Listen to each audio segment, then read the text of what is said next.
All right. Welcome to next office hours. This is going to be going over choose self-care or choose resentment. That's the entire theme.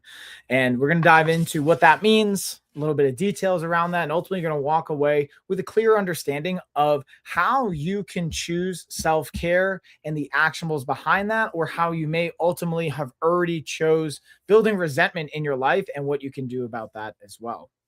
Before I jump into everything, I'm just going to drop a couple things into the comments. For example, if you're watching this live or you're watching the replay, you can win a $50 LOF gift card.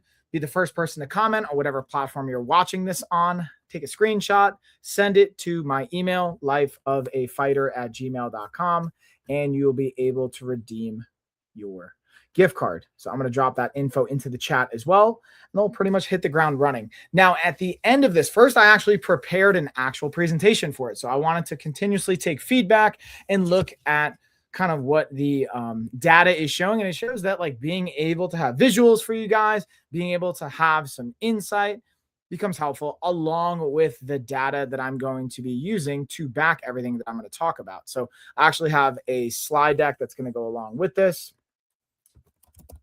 and then some data points. And at the end of this, I'm also going to share some products related to self-care and some different things to look for that you can kind of utilize for that.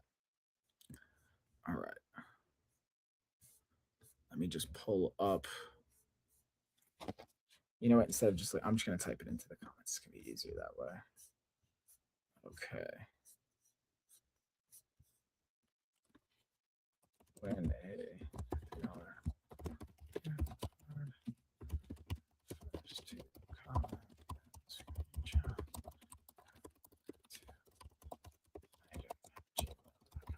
all right.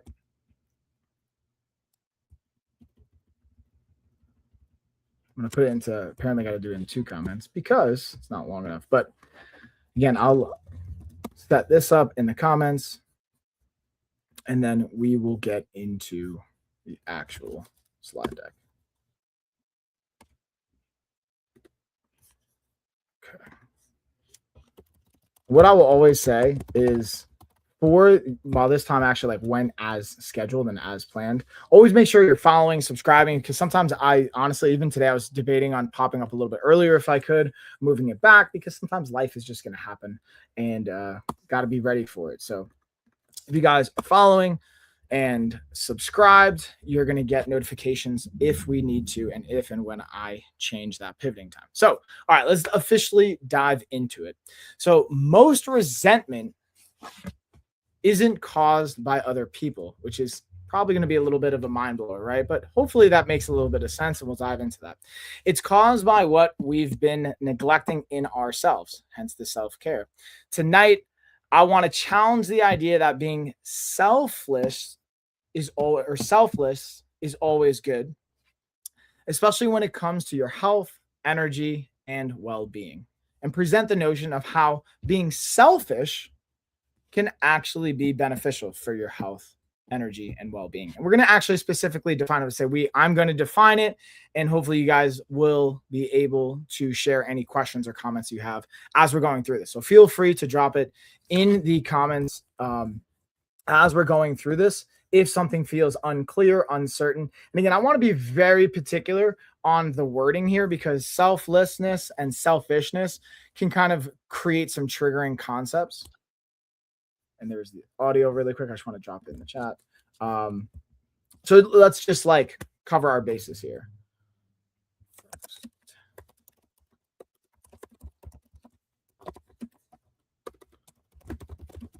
All right, so let's pull up our actual slide deck here so you guys can kind of see what I'm talking about. And then again, I have products related to this that I'm going to be diving into. And if you want to see those, you can see it on Amazon and TikTok as well. We have different products featured on both. But that being said, let's do a little screen share here so I can pick the proper slide. Boom. I think that should be it. Let's make sure this is yes. Okay, perfect. Let's go into present mode. And I'm going to make sure that this is actually popping up. So what's cool is I actually have my TV right here. So we're going to go on, make sure that everything is lining up the way it's supposed to, because now that I'm in presentation mode, I can't actually see everything on my screen. But with technology, I can actually see on my TV. Gotta love tech, y'all. Actually, did I preset it? Let's see. All right. Either way, so we're going to talk about empowerment, right? A combination of choosing self-care and quote unquote what can be perceived as selfishness and embracing that journey. So self-care unplugged. Let's actually kind of like define that a little bit and look at what that is ultimately going to mean. So I wanted to first just share that from a visual perspective. Now, oh snap, there it is. What's up, Rob? Choose resentment a lot. Oh yeah, absolutely. Being selfish is beneficial. Yes, Rob knows. You know, Nina knows what's up. Yeah, I see you guys. So yeah, it can slide deck. Is this a free summer? Yeah, you see it. So yeah, and I appreciate you being like honest, where you can choose resentment a lot. I could agree. It's because I'm not showing up for 100%. So let's again talk about what is self-care and selfishness. Rob, who's jumping in the comments, you know, he's been my best friend for like literally decades, and I can walk my way through and rationalize a lot of things. But here's the legitimate perspective, and I want to give some data points to kind of back this.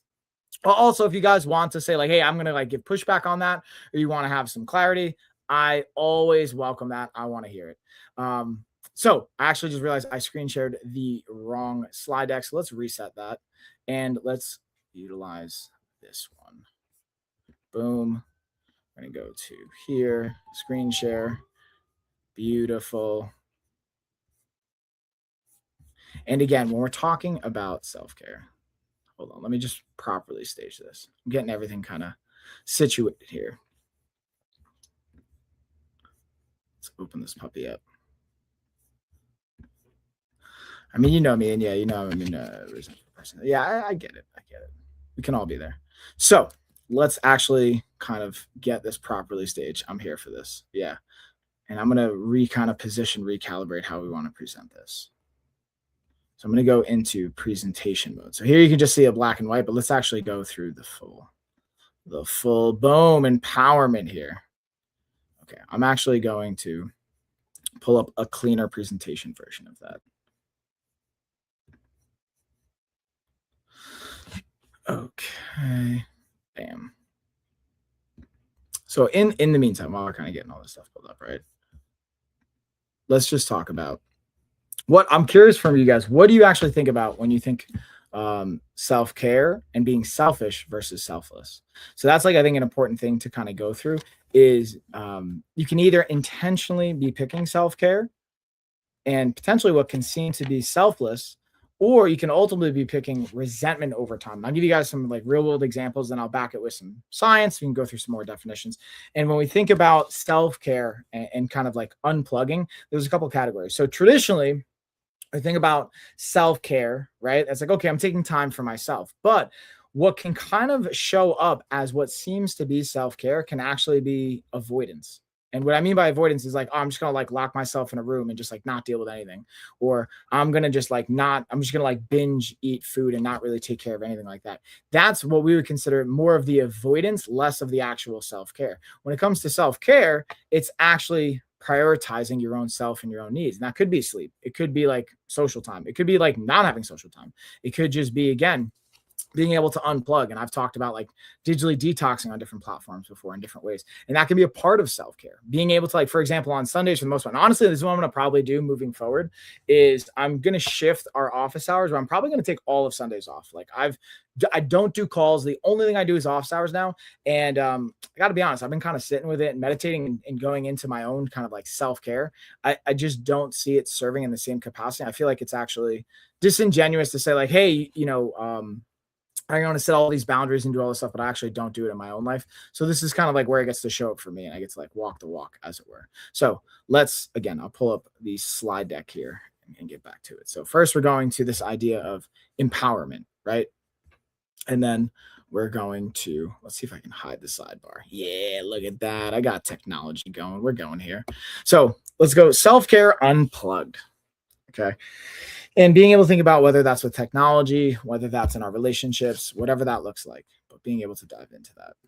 And then essential self-care practices. So we're talking about physical health, and that can categorize nutrition, exercise for just an overall well-being, setting realistic goals. And again, we talked about this in the past, right? Not even necessarily goals, but realistic identities that we can go to. Mine's going to be devotion for the year. And then also having mindfulness practices, whether it's, again, meditation, whether it's journaling, whether it's just how we show up in our conversations, but being able to have some of these basic self-care practices.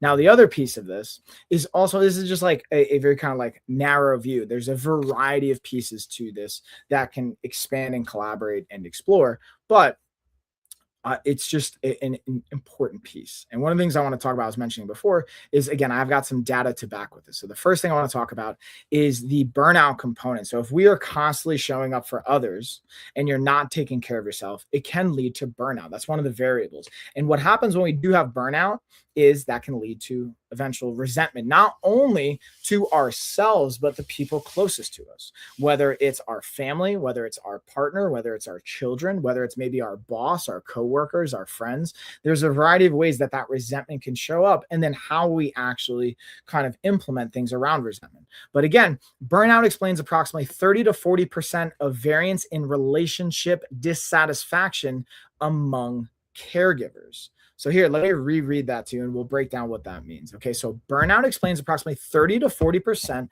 of variance in relationships dissatisfaction among caregivers. So basically, in layman's terms, yeah, Ludo, what's up, homie? Get another like best friend of mine for decades jumping in the chat. I see you, homie. So we're talking about, again, the idea of self-care or resentment. And this particular data point is 30, 40% of variance in relationship dissatisfaction among caregivers can come from burnout. Okay, so that's basically meaning that a dissatisfaction of a relationship with someone that we're taking care of. And maybe that's, again, when we think about a caregiver, that could be a family or a loved one. It can also be in a professional capacity. So when we think about caregivers, it's not just, okay, most of the time it is loved ones. But if you work in a medical setting or a hospital setting, like Nina, we could talk about this, or I've worked for like different hospital settings. Rob, you've worked in different hospital settings. The idea of we can have dissatisfaction in our relationships being a caregiver, not only to the person that we are caregiving, but to those in that immediate circle and just in our lives. So basically, you can see a drop in your relationship satisfaction, 30 to 40% from having burnout. Okay. So that means you're not actually able to take care of yourself. For example, let's say your loved one, your partner, your spouse, they get cancer, God forbid, or they have Alzheimer's or some variation of something that's out of their control, or even within their control, and you're taking care of them. You're giving up your life, your quality of life, and you're showing up for them.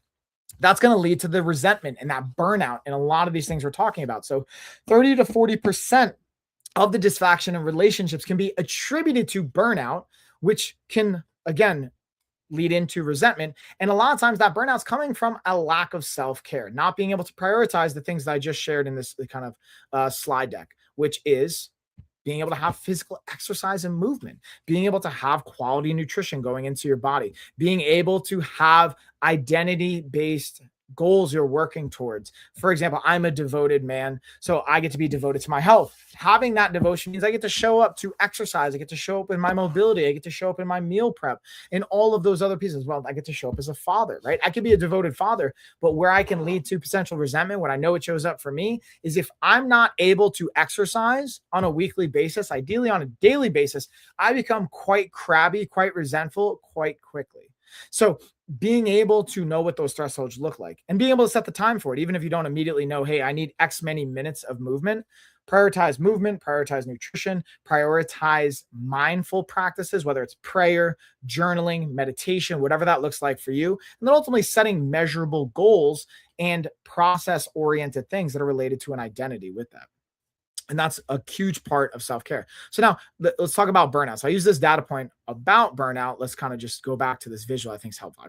One of the things I've been experimenting with, let me know if you guys are tracking with this and you find value in it, is adding visuals to it. And also when I like repurpose the content. So we got, again, burnout and recognizing the signs. This is an important one. So when it comes to recognizing signs, there's going to look a varying degree of differences here. But one of the key things I invite when it comes to burnout as well as depression that I've seen come up time and time again is if the things that bring you the most joy no longer do that for you. For example, I'm gonna use Luda. I hope you don't mind. I'm gonna use this since you popped up in the chat. I have a great relationship with my homie Luda. We've been best friends for like 30 plus years, right? And one of the things I think about when I think about Luda is music and video games and like comics. So I'm gonna just use video games. So for example, if me and Luda, like we both like playing video games and we're buddies, right? And I no longer find the same joy from playing video games, or Luda doesn't find the same joy from playing video games. That might be an example of burnout. Okay. Or for me, I know it shows up if I'm, burnt out with the kids or even work or my relationships, and I don't have the same satisfaction from going to the gym, from going to do jujitsu, from doing Muay Thai, from doing the physical things that I truly enjoy. That's how I know burnout is popping up for me. And that's an important piece to recognize some of these signs, because a lot of times we can be in almost denial, like, no, I'm fine. Or we rationalize it and create this argument of like, this is what's supposed to be. I just got to suck it up, right? Suck it up, buttercup. Or this is what parents do. I notice honestly a lot in moms, obviously in my relationships, not only for my kids, but in my own, the mothers in my own life, like my aunt, my mom, my stepmom, like all these women that are amazing women, right? And they show up. But what I've noticed is if they choose to, not they always do or don't, but if they choose to not take time for self-care, there can be an interesting dynamic of resentment and burnout that comes into play with that. So with that being said, that's some of the things that you can like look and recognize for. And now let's dive into it a little bit more. So the key strategies here. So identify symptoms of burnout early on. So if you start to notice, hey, I normally will do like video games or hang with my friends or do these things, and I'm like feeling less and less inclined, that's a key symptom to look for right away. Another thing, when it comes to the strategic side of it and boundaries, establish clear limits to protect your well-being to avoid burnout. This is like recognize the signs early, look at some of those things, and then check them off. Be like, oh, I got to do something with that. The other piece to help from reaching burnout is have clear boundaries in place. Being able to have clear kind of fence lines where you're like, all right, for example, one of the boundaries I'm going to implement is I don't take phone calls or like business calls on Sundays, but moving forward after the month of January, I have a couple like podcasts and things scheduled. I'm not going to do office hours on Sundays. I'm not going to do any calls on Sundays. I'm just going to do family time on Sundays. That's like what it's going to be. It's going to be like, if I'm going to church, if I'm meditating, if I'm journaling, spending time with my daughters, with my partner, with my friends, but I'm not going to be doing like anything business related, content related, office hours, none of that. Like really doesn't matter how much money you're going to offer me. It's just not going to kind of be a thing anymore. So that's something I've learned to establish as a boundary that helps me from the burnout side. So it's not like, at least I have one day a week that's predictable, because what I've been using Sundays for is I don't do coaching calls and business meetings, but I still do office hours. And I really love this, honestly, but I just find it's like literally every single day I'm doing something. I don't even get one day. So that's an important thing of boundaries. This also piggybacks breaks. Take regular breaks to recharge your mind. Not only like on a weekly basis, like Sunday is going to be my break, but on a daily basis, I take a lunch 12 to 1. And that's my time to work out. That's my time to eat, to hydrate, to do all the things that I like have checked off that I found important. Working out, hydrating, eating, those are the key things for me. Now, I end up live streaming those. So a lot of times during the week, Mondays and Tuesdays especially, you can catch me on a live stream working out. But that's my break time from like what I would consider work. I don't necessarily feel like I have to be on. I just work out. I kind of set things up, but in office hours is where I'm like presenting, experimenting, hence this even presentation right here. So that's like a little bit of the difference that I like to incorporate and something to keep in mind here. So now the other idea is resentment, untangling emotions. So we're going to get into that here in a second as well. And like, what does that mean? What we can do, navigating resentment in life. But before we go into that, I want to pause here. And I always like to like tag in some of the slides and then some data relating to it. So another variable I think is interesting just from a numerical standpoint, sleep deprivation reduces emotional regulation by 60% and increases emotional reactivity by up to 70%. So what that means is if you are losing sleep, less than 7 hours of sleep per night, over a long enough period of time, you are going to lose up to 60% of your emotional regulation, which is a fancy way of saying you're going to lose up to 60% of your ability to calm yourself down, to not emotionally freak out, which can also pair into resentment. Like if you're both simultaneously sleep deprived, your resentment's going to go up and your ability to like calm yourself down and regulate yourself is going to be impacted. So that creates a really tricky dynamic and storm, especially like I can say like Carrie and I have gone through, so I've even gone through with my ex and I, with the kids, like sleep deprivation, being unkind to each other, having like more conflict or disagreements or things like that, and being able to recognize, okay, what if this is mine? What if this is yours? And how do we navigate this? So being able to be mindful of like, hey, I got to take some time to catch some sleep. So what that can look like, for example, in a parenting dynamic is, hey, I need you to tag in tonight when it comes to sleep time with the kids, or I need you to like, depending on like, I'll use again, our exact situation is Carrie's still breastfeeding Hope. So she prefers her, but like, hey dude, pump milk.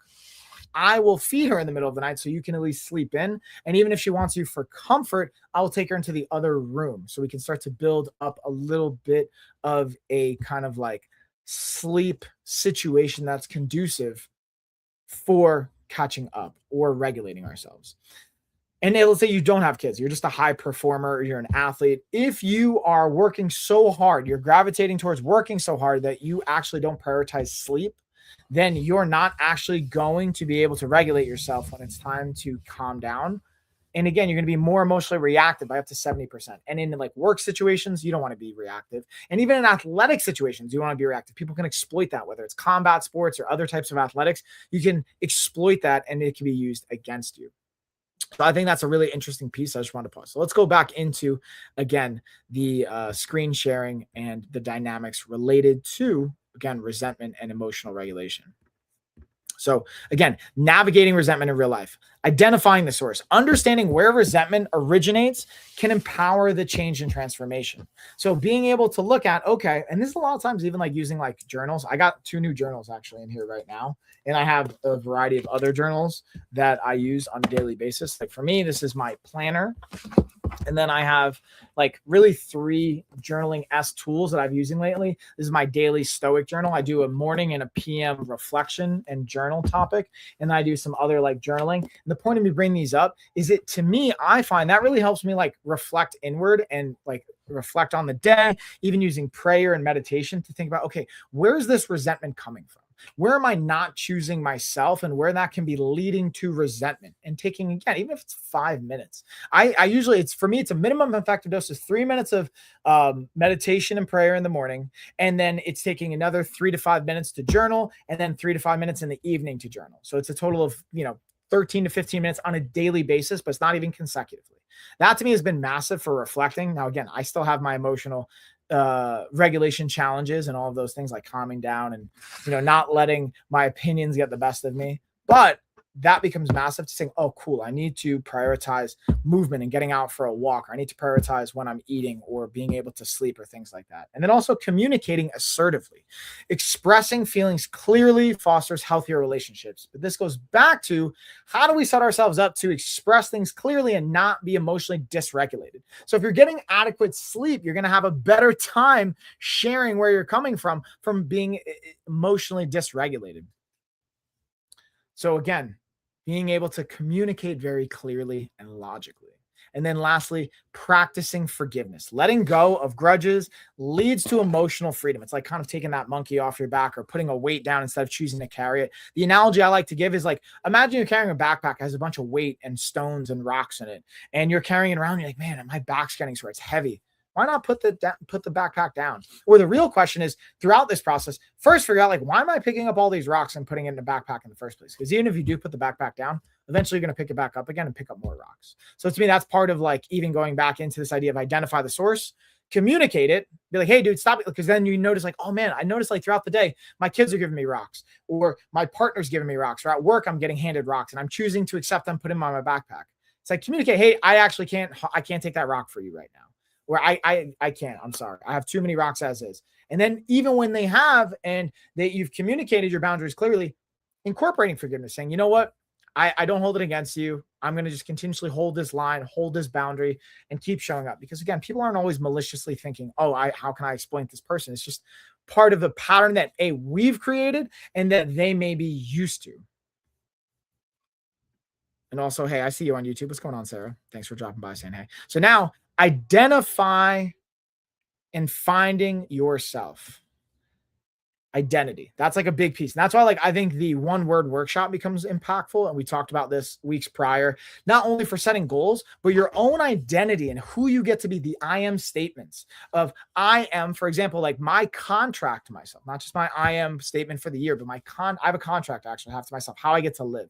I'm a vulnerable, authentic, finishing man. So I'm vulnerable, like I will freely share. I'm authentic, so I don't have to put on a mask and pretend. And then I finish. If I start something, I finish and I see it through. That's something I've been able to reflect on and learn. And sometimes if if I don't feel like an outcome or a result is going the way I want it to, I'll step away. Or if it feels like it might be too hard or too easy or just whatever the thing is, I can do 100%, no problem, but I do 100% at short bursts. Imagine if I did 100% of the time and I finished things through, which is even with these, what I'm talking about in January, while I'm seeing through my schedule for January, I'm finishing out my agreements and then I'm reevaluating in the new month and being able to finish out the entire year of my one word. And that goes back to in the identity side of things, even my word for the year, devotion, being devoted. I'm going to see that through and I see the impact of that. So again, identity, finding yourself, cultivating your inner strength, explore values, reflect on what truly matters to you.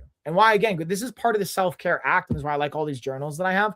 And it helps to alleviate resentment, because if you know what your values are and you have the ability to communicate them, you are less likely to turn away from yourself and you are more likely to make time for your self-care and again, communicate that. Next, embrace change. Adaptability is key to personal growth and resilience. So I even like embrace transformation. Change is something that can go back and forth. Transformation is a caterpillar transforms into a butterfly. A butterfly doesn't go back to a caterpillar, for example. But I can like change outfits and I can change back into the other outfit. So I like even more than the word change, even transformation. Embrace transformation. Transform into this next version of yourself. And sometimes that's uncomfortable. I love this quote by Andrea Gibson that goes, I asked the sun, what was the Big Bang like? And the sun said, it hurts to become. And it doesn't always have to be painful, but sometimes it is uncomfortable transforming and becoming the thing. So being able to embrace that and noticing, again, having those core values, going back to what are your values? Is it adaptability? Is it resilience? Is it courage? Is it communication? Is it creativity? Whatever those things are, embrace those things and be able to like step into that. For me, again, it's vulnerability, authenticity, and finishing. And then seek support. Surround yourself with those who uplift you. Whether that's like been an interesting one. And this is where I do see a lot of like value in like religious circles, whether it's whatever your religion is, but like turning to God, why it becomes such a powerful thing. And why even like gyms and martial arts gyms, anyone that I've been a part of that I've really gravitated towards, it's become a support group. It's been a community, a tribe, like that really I feel uplifted by in a variety of ways. And that's massive. And that's why it's so like appealing. Even in an academic setting, certain classes I've actually been more attracted to because I felt a connection to the people in them versus others. So being able to seek support. And then again, whether that means like in your friend group, your social group, in a spiritual component, in a like physical setting, in the gyms you go to, or maybe in a professional setting. And utilize resources, right? Maybe that's coaching. Maybe that's seeking out therapy. Maybe it's talking to another professional in different capacities where you might need that support, but being able to seek it where it's appropriate. And when it comes to that, speaking of which, really quick, I'll just do a quick plug. And then I also want to pause and see, let me know in the chat if this is kind of like making sense to you, if this is adding value. I always love to hear that. And I'll also take the silence from it that it may not be doing that. And that's okay too. But then I get to know, I get to adjust these things and make some pivots. And then if you're watching a replay of this, feel free to even drop comments for the replay, because I want to know if there's value to that, how we can continuously adjust and show up and support. And lastly, so I'll do my screen share here of like, again, if you want support and you're looking in a professional capacity for support, feel free to reach out. Again, this is our work line. You can call or text it. This is an email and our website. You can go to our website right now and actually getting a 14-day coaching program along with a coach assigned to you. So you can have the physical fitness, the meal plan, the coaching support, accountability built into that, as well as now more than ever, you can actually use your health insurance to cover our coaching and a variety of things that we offer, from the workouts to the meal plan to our coaching, the accountability, the health education. Now we're incorporating things for our health retreat. We have a variety of things that you can utilize and leverage from that standpoint. So that's pretty much it. I wanted to like experiment with using a slide deck and some of the numbers and things related to that. But now the last thing I want to bring it home with is some additional data points. So regular physical activity is associated with higher relationship satisfaction and stress reliance. So let's recap that and let me apply that for you. So again, regular physical activity is associated with higher relationship satisfaction and stress reliance. So even if one person in a relationship, so you're in a relationship with two people, maybe more, even if just one of those people in the relationship works out, there's a reported higher satisfaction. So if me and Carrie are, obviously we're in a relationship, we both exercise. So I think that's a huge contributing factor to our like quality and, quality of relationship, even through really challenging parts, but being able to exercise. But I notice when Carrie doesn't exercise for a period of time, or I don't because I'm injured or something like that, we have more challenges, to put it simply. And when we go back to the gym, we go back to exercise, or she's going back to like meditation and yoga, and I'm getting back into jujitsu or Muay Thai or weight training or running or whatever the things are, our relationship dynamics shift. And I would invite you experiment that in your relationships as well. Not just only in a couples and a spouse situation, but even like any relationship you want to improve. Start exercising, you'll see your relationships positively impact that based on just what the numbers will show. And that goes back to, again, choosing self-care. So you could choose to, again, physically move, or you could choose to be resentful of yourself, of your partner, of the people around you. But try just a little bit of movement, like literally 3 minutes of movement. Go for a walk for 3 minutes, 5 minutes, 15 minutes. 15 minutes is what I've seen from a data point, one of the most effective thresholds. If you can do 15 minutes walking on a daily basis, that's massive for a variety of things, from cardiovascular health to emotional regulation to stress relief to even body composition impacts to lubrication for your joints, for just getting outside into the environment, your mental health. So many aspects of that can be positively impacted. And again, another data point I'll share is chronic suppression of personal needs increases psychological distress and resentment. So let's recap that again. So basically, when you're constantly suppressing your needs and your wants, it's going to increase your distress or stress and uncomfortable dynamics and overall resentment. So the more you turn on yourself, the more you don't prioritize your own self for whatever reason. As a mom, you're saying, hey, I got to work full time. Plus I also have to show up for a partner. Plus I have to pay all the bills. Plus I got to do all this stuff. That's going to impact your ability to not only have a positive quality of life, but your relationships. You're going to have resentment. And then, hey, what's going on? I see on TikTok, Nia, thank you for dropping. Hey, again, make sure you take that screenshot of your comment, email it to me, get your $50 LOF gift card. And then the last data point is parental self-care predicts greater patience and emotional availability. So let me repeat that again.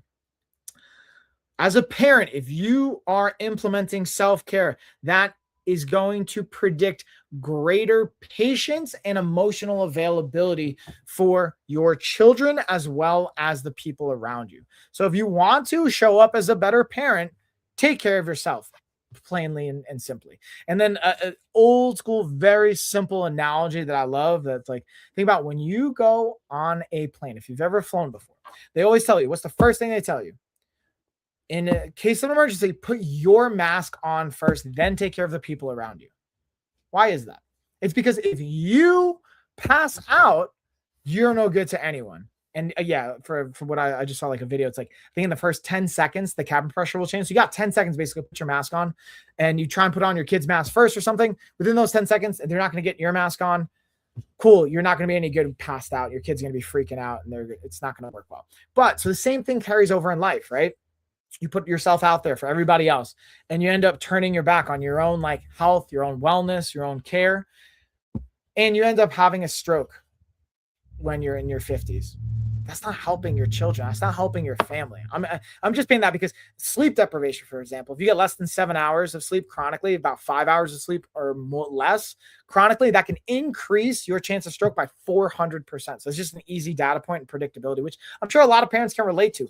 You're staying up to take care of the parents, take care of the house, then you're working, you're doing all this stuff. And again, I'm making it sound super simple, and simple doesn't always mean easy, right? It is that simple, but it doesn't always make it easy. The important piece is being able to show up for yourself and being able to do that first, and then being able to take care of everyone else around you, which I know that sounds selfish, right? But the difference here, and here's what I want to create and be very, very clear on.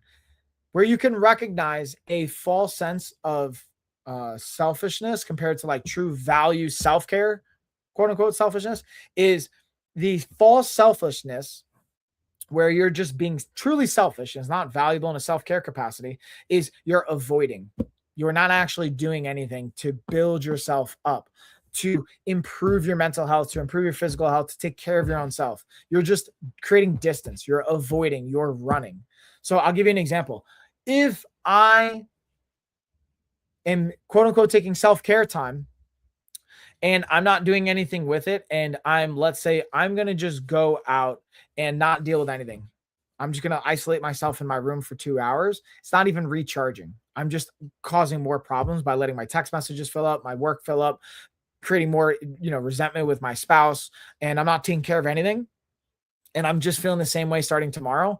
That is a false selfishness kind of approach versus a value of self-care, quote unquote selfishness, is, hey, I'm going to take that same time and I'm going to journal, or I'm going to meditate, or I'm going to level myself up as far as my work or my physical fitness or meal prepping, or again, going to do jujitsu, which impacts our mental health and our quality of life at the end of the day. So I'm going to kind of pause at that. I'm going to take a second. I'm going to hydrate. Speaking of self-care, I'm going to let this seltzer kind of hopefully not completely explode and go over the top. Check, see if I have any questions coming in. See, I thought I let it kind of like air out enough, and I didn't. Just so I'm thirsty, y'all. Thirsty.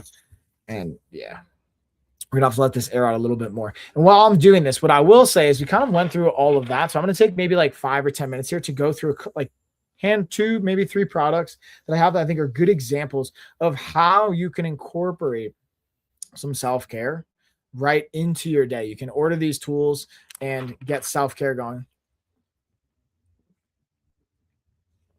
I also want to give you again some clear actionables to recap in case it wasn't clear from the presentation, from some of the takeaways that you can do without investing any money. These are things that you can just do starting right now. Number 1, you can start moving more. Literally take 3 to 5 minutes, even 15 minutes if you haven't, just start walking, moving your body. Do body weight squats, do push-ups, pull-ups, a plank, sit-ups, go for a walk, stretch, even shadow box. There's so many resources online. Literally, wherever you're watching this, whatever platform, whether it's YouTube, TikTok, Facebook, LinkedIn, Twitch, Amazon Live, I promise you, I have exercise videos that make it accessible where you don't need any equipment. You can find something. And there's other people there as well. If you don't trust me for whatever reason, you can find exercise and physical activity things that hit the mark for you. Even if that's golf, even if it's like frisbee, paintball, whatever the thing is, you can find something that'll get your body moving that can bring you some joy. Find some joyful movement. That's number 1. Number 2, start to observe what you're putting into your body. Simply put, you don't even have to remove anything from your life. Just add hydration, add water, add an extra 16 ounces of fluid into your life, ideally water, or something that's calorie free with not a bunch of added garbage to it. That alone will have a positive impact on your function, on your mental health, on how you're feeling. Then when we look at your just mindfulness practice, being able to, whether it's prayer, whether it's meditation, whether it's journaling, even if it's art and creativity, like I put some things in the carousel on Amazon specifically, like I'm looking around because I have a couple different like markers and paintbrushes. I even have some like notepads here, different colors. I'm going to send out some gratitude and thank you letters, doing things like that. That's like mindfulness practice, writing down like, hey, here's a list of things I have to be grateful for, or journaling on different points, or like in my, like I have a shadow work journal. It's like, there's a gratitude list that actually prompts in here. Or being able to, I like this in the internal family systems workbook. They have like a little circle where you like write out all your own self attributes. And like, I actually did this with my kids to help me out a little bit. And like, yeah, there's things like courage, persistent, curious, connected, like just listing different things that you have as positive attributes about yourself, or that you identify with and you want to continue to identify with. Being able to have mindfulness practice. And speaking of that, one of the things I literally just got in, this is by, I've worked with this company before. They have like gifted me products. They don't pay me to like say anything in particular, but they for sure gift me things. I'm actually looking at the easiest way to open this. I'm going to go, this is a dotted journal. The thing I love about a dotted journal is it's like a free range kind of a option. So what that means is it's just a blank page and it has dotted space like a grid, and you can be super creative with how you want to use it. You can write, you can literally use it like a traditional journal, but you can also do like visual. So it's literally just like a blank page with dots. You can make squares. It's literally like you can use it in a variety of ways. There's like the dotted journal strategy book around that, but I like things like this. And then they also have even these like little tabs you can see at the back end to give you some insight and some like kind of direction to highlight, hey, do I want this to be around finance? Do I want it to be around fitness? Do I want it to be around like family time, goal setting? What are we doing with it? But being able to have these different cues and prompts, just taking 5 minutes a day to literally just start writing. And if you don't know where to start, one of the most effective tools I've seen is literally write down what you're thinking in that moment. So like, I don't know what to write right now. This feels stupid, but I'm going to do it anyway because I've said I'm going to do it for 5 minutes and I don't know what to write after this. And you literally just write down what you're thinking. You have a timer set for 5 minutes and you do it. And before you know it, all of a sudden you start pulling a thread like, wow, that was fascinating. Or to stay organized. This is also part of self-care to me. Or you're going to just choose resentment, resenting your prior self for not setting yourself up for success, or blaming it on your spouse, or blaming it on your boss, or blaming it on your kids. And even if you're not consciously doing that resentment, it's going to show up. And like, again, I like some signs that is even like starting to yell more, or being able to know some more emotional outbursts and things like that, which can come from a variety of places, but especially with that. And then another one I have is the Daily Planner 2.0. So how it works, they give you a full breakdown. I actually I've been enjoying my Wilkie ADHD planner, but they're actually sold out right now. So I want to have backup plans. I like to experiment with different planners and learn different things. And the Clever Fox company, they sent me a weekly planner as well, which I like, but I don't actually use it for a day-to-day planner because it just doesn't hit the marks for me. I'm so used to the ADHD one, but I actually like using it to track my workouts. So when I don't use my app and I'm doing my live streams, if you guys have ever watched my live streams, you've seen me use my weekly planner. It's a little bit bigger. I actually have right here that I will write down my workouts in. And I'll just say, like, for example, you can see on this day, this is my workout. These are my supersets, 1A, 1B, 2A, 2B, 3A, 3C, 3B, like reps, sets, all that good stuff. And then I just track it throughout the day. Because like the way they broke it down is like, I don't feel like I can adequately write down all the stuff I have to do that day. It's really for the whole week, which this can be helpful if there are bigger theme things you want to get done on the week, like habit tracking, skills, main goals. It's not enough specificity on the day-to-day, but I like it for workouts. But on the daily planner, I thought this one would be a little bit more of an opportunity where I can lay out more of the day, still have my to-do list on the bottom. So it's got about, eight little things to do on your to-do list, rate your productivity 1 to 10. And then it has the day-to-day breakdown, today's priorities, 3 priorities, main goal. It's okay. Again, I still think it leaves something longing for the ADHD brain, but this is way more preferable for my brain chemistry than the weekly one. So I wanted to just have that as a cross comparison. And again, as another tool, you don't have to use any of this stuff. You can literally just use, again, a notebook, that dotted journal, be able to just have that. To me is going back to the mindfulness practice. And lastly, when it comes to the self-care, even just being able to get like, I tag some things in the carousel, like an eye massager, neck massager. We actually have a foot massager that I got for Carrie for Christmas. She absolutely loves. So after, let's say she works or has a long day with the kids, her kind of routine right now is she does a foot bath, a little like Epsom salt foot bath and scrub. Then she does the massager, a little heated neck pad as well. Has some downtime, even if it's 15 to 30 minutes. And that's something that I would encourage all of you out there watching, from parents to professionals, athletes, whatever. Find, even if it's starting with 5 minutes in the beginning of your day and the end of your day, find those as anchor points. That's a little bit, again, I won't go into too far the details of all the products.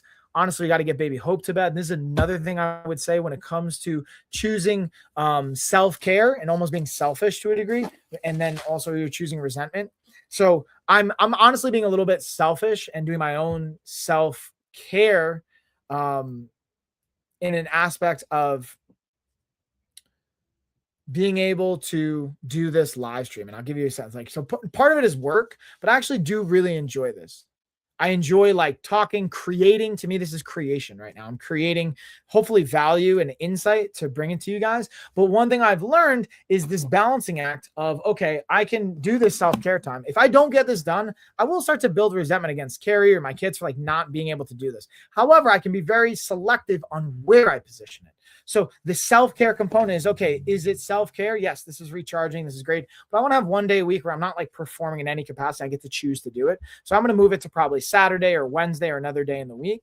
And I'm not choosing resentment. The other aspect sometimes to self-care is not doing anything, right? Like by not having to work and being mindful of how it might be impacting others as well. And what I mean by that is being very like intelligent and communicative. So asking like, hey, Carrie, like, how long do I have? Right. Instead of saying, all right, cool, I'm just going to go for an hour and a half. I'm going to go for 45. I'm about 45-minute mark right now. I'm going to hop off. That goes back to like, I'm choosing self-care by doing this. And then when I repurpose the time in the future to another day, I still get to communicate, hey, Carrie, how long are you cool with me doing this and tagging in and holding it down with the kids while I'm doing this? Even for the gym, like, hey, I'm going to communicate. Hey, we're going to the gym. Workout's important to me, but how long are you cool with this? So it's not just like an open ended, because that can build, even with us doing self-care, it can still build resentment on the other party. And again, we can't control what the other person does. This is an important piece. I really find it helpful because honestly, from being a fighter, I've learned how to be selfish in a very productive way. What I mean by that is prioritizing what I know I need to get done to perform, even if it comes at the cost of what other people think of me. Even my friends like Rob, I wish you were still here. You could like bust my chops a little bit. I've rescheduled on Rob and like my other friends before because of like training. I was tired, amongst a variety of other reasons. Not all just like positive self-care things, other things too.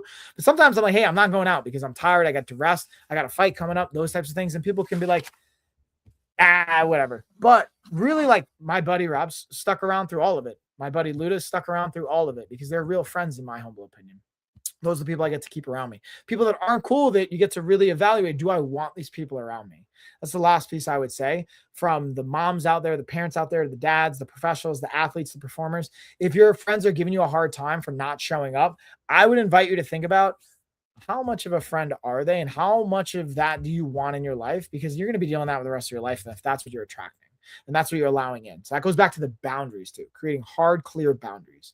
But I'm going to stop ranting here because again, now we're attempting to go even further into it. And I love talking about all this, but hopefully that was valuable. I'm going to, again, hop off. We are going to update the blog this week so you can check all the data that I'm referencing, the science behind it, the recaps on all that good stuff. And with that being said, I will see you guys most likely tomorrow during my live stream pop up for a workout. But if not, I will see you during the week either way. Peace, y'all.